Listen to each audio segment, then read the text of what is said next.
Olá, meu nome é Carlos, sou publicitário, designer, projetista, cofundador da Velbrax Agro, uma startup brasileira que emite relatórios para agricultura de precisão. Esses relatórios são feitos a partir de imagens capturadas por drones.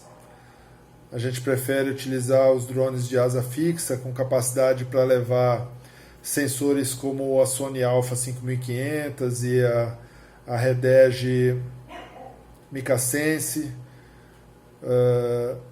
Como a gente cobre grandes áreas, o resultado são grandes arquivos, onde a gente tem dificuldade de compartilhar isso com o cliente, porque dependendo da aplicação do local, você precisa ter arquivos de GIS, programas, né, de GIS para abrir esses arquivos, e que não é tão popular assim, não é todo mundo que tem.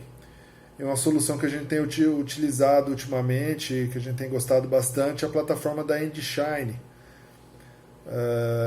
que é basicamente uma ferramenta de compartilhamento de mapas. Do mesmo jeito que a gente compartilha arquivos, a Endshine compartilha mapas.